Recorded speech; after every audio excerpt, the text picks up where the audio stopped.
Nick Calagiro basically is the VP for Sales at Cofence in the Australia and Pacific region. Nick is responsible for helping organisations build on their security strategy through the APAC region by making humans part of the solution in every company in dealing with cyber threats. With over 15 years in leadership roles throughout the globe, he loves building strong relationships with customers of all sizes. So would you please welcome Nick?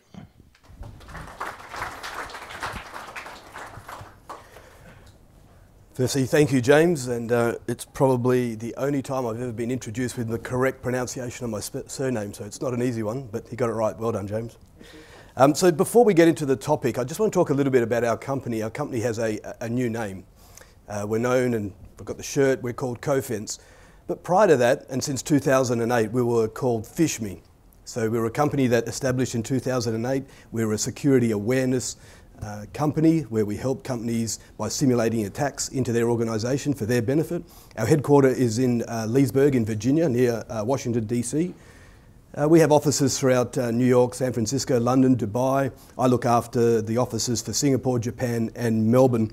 And right now, across the globe, we have 17,000 plus customers that we're dealing with our products and services on a daily basis. And 50% of the Fortune 100 companies are our customers globally. So we've been doing this for a while. We sort of know what we need to do in this space. We've got 27 million seats as part of those 17,000 customers using our products, using our button that we have, our reporter button, which we'll go into.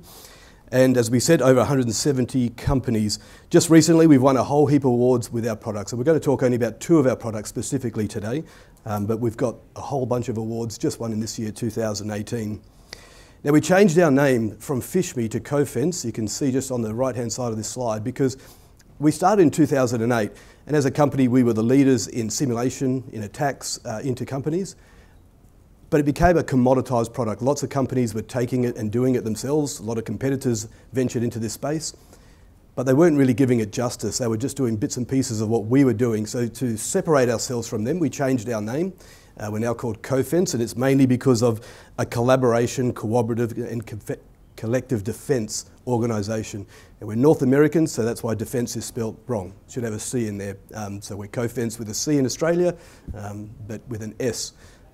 Around the rest of the world. So that's a little bit about us as an organisation. As I said, we have been around for quite a while.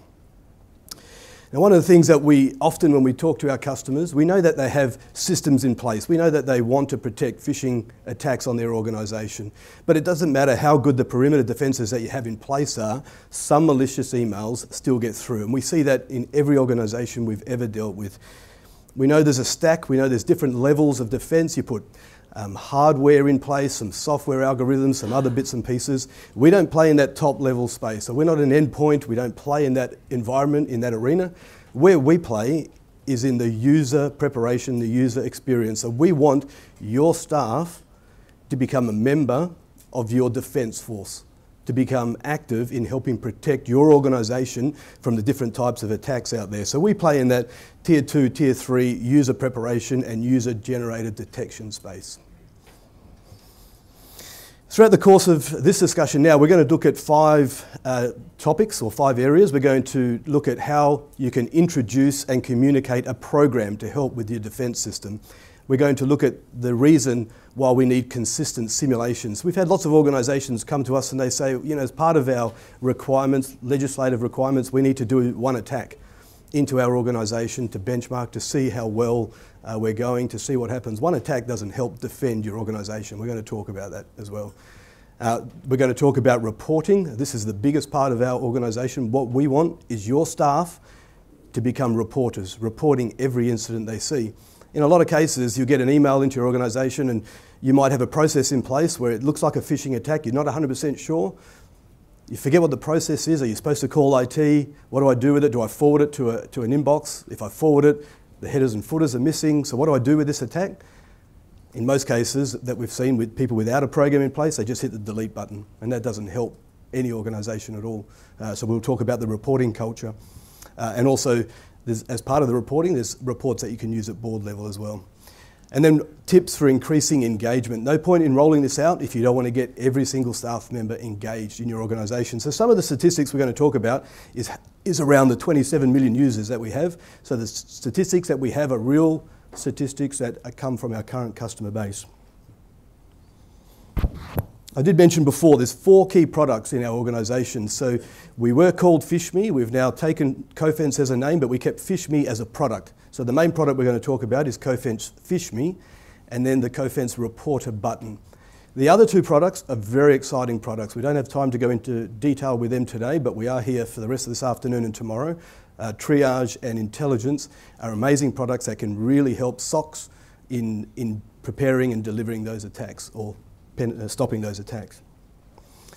So let's start with introducing and communicating the program. You know, a lot of companies, when they want to put this in place to get a benchmark, they don't tell anyone in their organisation they're doing it. So they launch a product like ours, they send a simulation out into the wild, into their employees. Staff aren't aware of it, they don't know what to do with it, they get tricked into clicking on it. And that's not what we encourage. Actually, there was a university in Western Australia, a new CISO started. He had this product as a trial, and you can customise our product quite intensely. So what he did was send out a simulated attack, which was a link and a picture of himself, and said, if you want to know more about our new CISO, click this link. That link was a phishing attack, a simulated phishing attack, so there was no danger to it. 92% of the people that email went out clicked it. Why wouldn't you? You want to know about your CISO, so you click on it. That wasn't a good way to get the staff engaged and get them ready for what was going on. So for us, we tell you to announce the program ahead of time. Tell your staff that you've engaged a company to help stop phishing attacks and engage them by sending out information. This is what we're going to do. Over the next course of a period of time, we will send you emails that look like phishing attacks. Please look at the different parts of it to make sure you understand what a phishing attack looks like. And we also say, once you've done that, once you've sent out the announcement, start with simple attacks. You don't need to be really tricky right from the start. You can build that up over time, but just start with easy attacks, bad spelling mistakes, little things on there that make it look like it's an absolute phishing attack, because you'll get more engagement from your staff if you do that. And then you can repeat that process over time.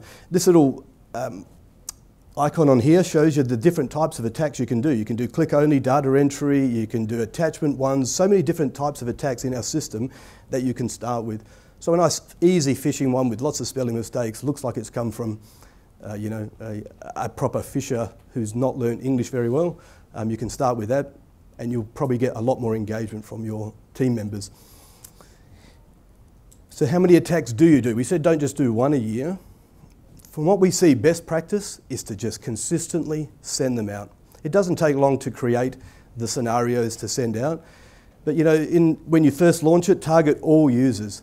And then if you find someone in that group that was an offender, you can segregate that down and just target the re-offenders. So these are the ones that fell for it. Target them again with something similar, just see how they fall for it. Then you can do it by department, do your HR, do your finance. The ones that say we don't want it are the CEOs, CFOs, all the C-level people. They say don't send it to us, but they're the ones that really need it the most. So don't exclude them from your company. Set out the plan, set out the different types of attacks you're going to do. You can even set up the whole course in our system in 12 months. It takes you 2 hours to do the whole year, and you just edit it along the way. But it's very simple to use. But if you do one attack, you're not getting the engagement. You're not getting the desire to make your team members part of your defence program. When you have our simulation, what comes with it is an easy way to report. So as I said before, you might see an attack now in your organisation. You've got to try and remember, what's our process for dealing with this attack? Who do I send it to? How do I send it to make sure they get all the information?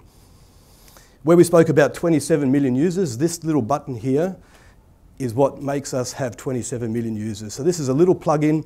It's actually globally, it's the #2 downloaded product with Microsoft. And because of that, Microsoft are working with us on a daily basis to make sure it's updated, it's got all the right information on there. What you do is you click that button. That's all your staff has to do. Click it. That goes as a full attachment with all the headers and footers through to wherever you want it to go. You can either send it to your SOC, you can send it to your CEO, you can send it to us, you can send it wherever you want it to go, and it gives all the relevant information that can be used on Outlook, Office 365, Gmail. We've got it on mobile phone now, so I can just grab my phone if it looks fishy. I can just click on it straight from my mobile phone, and then it goes through to the SOC. The SOC can investigate that information. Now, before I was talking about a product called Triage, one of the ones we're not talking about, just to give you a very quick overview. If you have a 20,000 team organisation and you've got engagement now and people starting to click those emails, forward them on to the right people, that's a lot of emails going through to your SOC. Our Triage product collates them all, puts them in clusters and makes them easier to deal with the SOC. So don't get scared if you think you're going to implement this and it's going to be a lot of emails that go through to your SOC. We have another product that deals with that. So good companies that are doing this, what does it tell us about how they're protecting themselves from their organisation? Well, we can see here on the left-hand side the two bar graphs. So the blue is susceptibility rate and the red is the reporter rate. So if you launch this as a product, you're doing less than 20 scenarios in a year, you're going to have about 13% of your staff actually clicking the reporter rate. But if you do more than 20 scenarios in a year, you start this process well, you educate the team, you tell them what's happening, and you send this out, more and more of your staff get fully engaged and they start clicking that reporter button. We all know the criminals, they just need one person to fall for a phishing attack and they can get lots of money. They can do lots of damage to your organisation. One reporter, that's all you need. One reporter for your stock to stop that threat into your organisation. So this is why we want to engage as much as your staff as possible. We also encourage you to gamify it. There's a lot of companies around the world that the first 100 people get a coffee voucher to Starbucks or whatever, that's horrible coffee, so whatever good coffee's out there, they get a voucher, come and see us. They keep a tally board on the intranet of all the ones that are reporting well, because we found the more people that are engaged in this and reporting this, the threats into your organisation reduce over time. This goes over a 5-year period, and you can see the red again is the reporter button. So the longer you do it, the reporting culture goes up a lot more. There's a gap there in the middle. At 3 years, it goes back to 13%. So this company started off really easy attacks. They launched the program well. They built up over 3 years their attacks to be harder and harder to recognise. They went really hard in the third year, and it was hard for people to actually recognise it, and a lot of people actually succumbed to that attack. But then they went back a little bit easier again, and it started to grow. And as we said before, the types of attacks, you can customise them, you can do them whatever they like to make it look like it's come from your organisation or external of your organisation. But when you're focusing on that reporting, you keep the resilience, you keep your protection in place a lot better. Some companies use the draconian method of there's consequences if you fall for a phishing attack. So we've launched this, we want to test the company, and then they find that people clicked on that simulation. Some companies that we've dealt with have given people HR warnings, they've given them, they've changed their jobs, they've reduced the email access that they have, they've reduced the websites they're allowed to go to. So it's like an old, draconian style of nasty approach to this process. We don't want it to be that way. We want to make it a fun experience. So, gamify it, reward people. And if you do that, the more rewards that you put in place, the more that you tell people, fantastic, this is well done. There's a customizable screen, so if they click that reporter button, they get a message back immediately if it's a simulation. If it's a simulation, you can customize that screen to say whatever you want it to say. You can say, fantastic, great, you are the first person or the third person, or you're in the top 10, so you get to come and pick up a coffee reward. You can say whatever you want on there. And when people get that reward, they get that recognition, they start using it a lot more. We had one company say, you fell for this simulation attack, go see a HR person. That's not the type of thing that you want to do. You want to really reward their effort. You've put this in place, you're doing it for a reason, to make the people that you have working for you enjoy the process. And we've found that the engagement increased 58% faster for those companies that do have a reward program in place. They do let their staff know. We've got companies, I think there's one in Australia, they give out a big chocolate fish from Lindt Coffee. So they buy a heap of those, you report, they'll deliver you to the office a Lindt chocolate fish. So you've caught the fish, so they'll give you something. In different parts of the world, there's different things. There's vouchers for buying swag online on their company, but there's a whole bunch of different programs. So the more you reward your staff using this, the more you will have the better your results will be coming in. And the biggest thing you want to do is drop that susceptibility rate. And you do that by having that engagement program in place. Once you launch this into place, we have reports. So a lot of organisations go, we're spending money, it's costing a lot to put this in place. What are the results? What do we get back from it? There's so many different types of reports. You get the resiliency rate trending. You also get a benchmarking. So if you're a university, you're a bank, you're a insurance company, whatever you are, you get benchmarked into all the companies that we have across the globe, and you get a benchmark to know how you're faring compared to the same type of product that you have. You get the repeat susceptibility analysis reports, and these are all already inbuilt into the system. So over a quarter, you can pull these reports out, send them to the board, and it's all done for you. The hard work is done. There's nothing for you guys that you need to do once you've implemented this. So again, you want to resolve to focus on resilience. Because the reporting is a behaviour you want to increase, you want to focus on those that fall susceptible or those that don't even report. A lot of people still today will just see an email, they think it's fishy, they don't know what to do, so they delete it. And they're the ones you want to focus on. You want to educate them.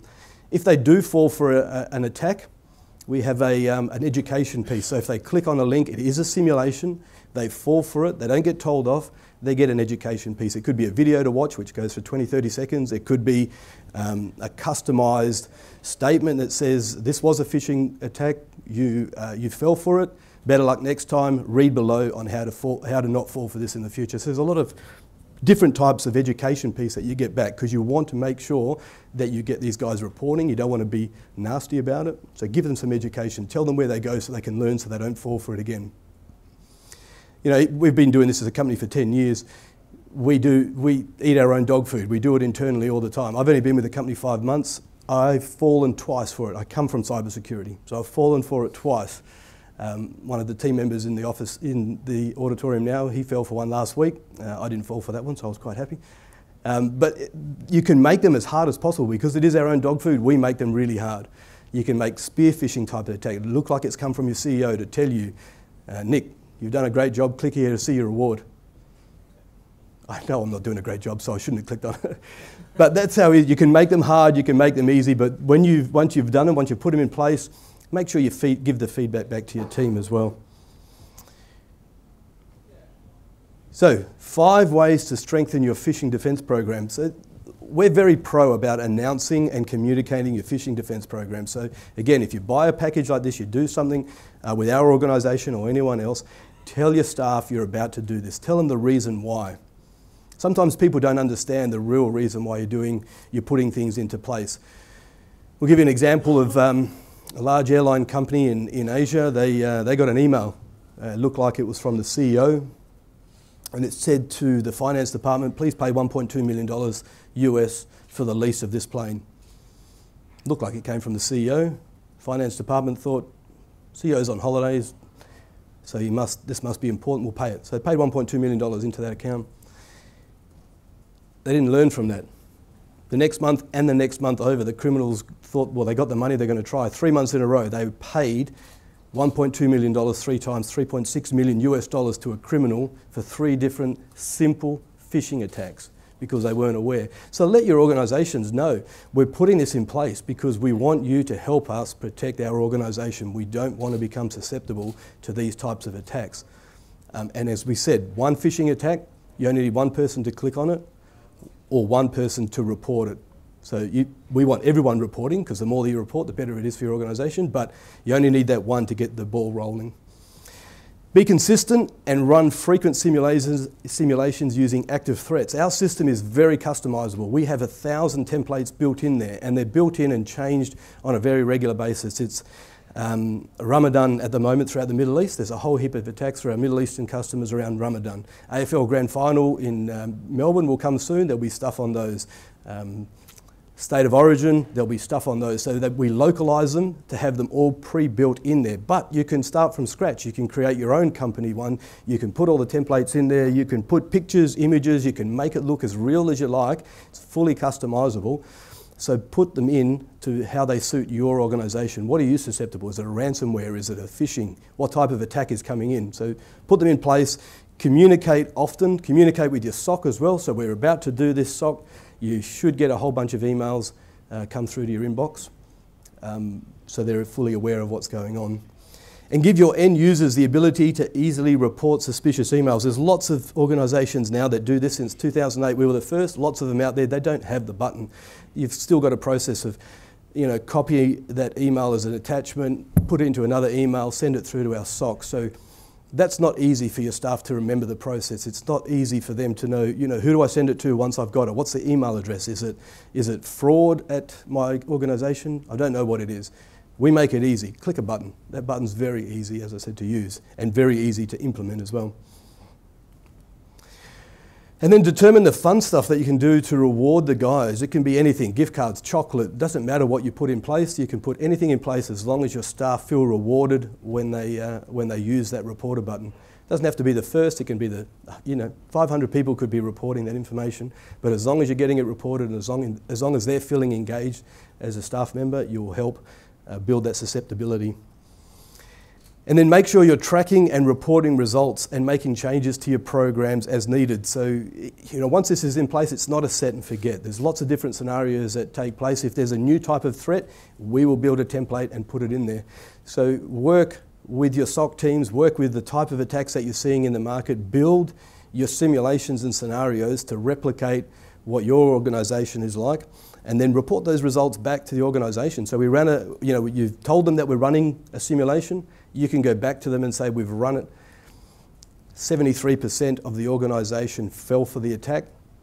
This percent didn't. This percent reported it. Give all the information back. And as you grow using the information, using the tools, you'll see the changes come down. You'll see that instead of 73% of not using it, you'll see that dwindle down to 10, 15, 20%.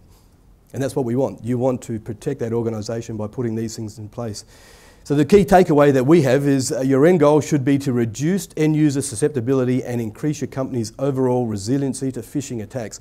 You'll get them. You can't stop them. Phishing attacks will keep coming through. Doesn't matter how much money you spend on your defence, they will come through. It's how you as an organisation will deal with those, how the fastest way to protect yourself against these type of attacks. That's how our organisation can help. And as we mentioned before, we've got a lot of users around the globe that do this. We get a lot of information back. Our fourth product is on intelligence. So every time there's an attack, every time we deal with these companies, they go into our intelligence reporting, and we can feed that information back to you specific for your organisation as well, or your sector, business sector. So that's it. So thank you very much for your time. And if you have any questions, fire them away. If they're technical, I'm sorry if I can't answer them. Yeah, thanks very much. So yes, do we have any questions, please? I've got a mic here I can pass around. Sorry, it's a bit hard to see with the lights once again. Come on, I'm sure there's one. Excellent. Thank you. What's the most common wire fraud you're seeing coming through the systems at the moment? Which fraud? Wire frauds. Attempts to persuade people to make illegal payments. So the number one we're seeing, actually the last 3 or 4 weeks, we're seeing Office 365 takeovers. So someone will break into Office 365, get that information, so they're actually sending real live emails to organisations. There was one, I was talking to my sales director, I think he's left the room now, but there's a large company here in Australia. It's very clever. You have to take your hat off to the criminals when they're this clever. So they hacked in, they got a Office 365 credentials for a senior level organisation, senior level member of an organisation. We can't say who it is.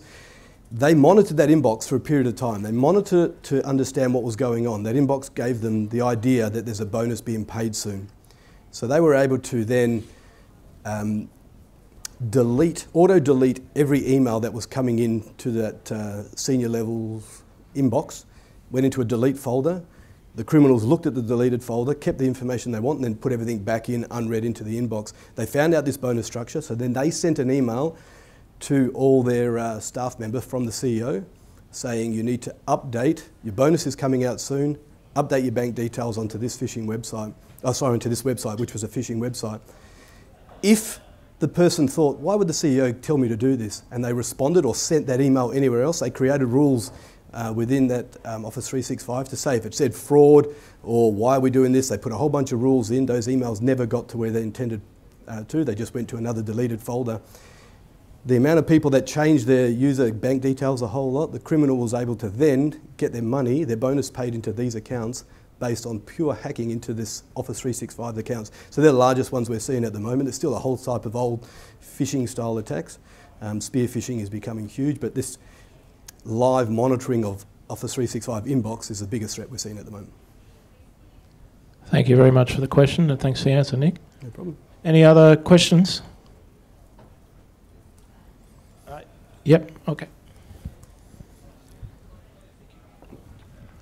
I was just wondering what you think are the top 3 most effective metrics to measure the success of phishing campaigns.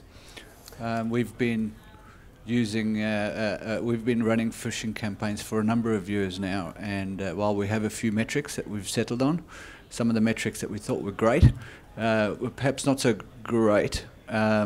For example, the number of people reporting.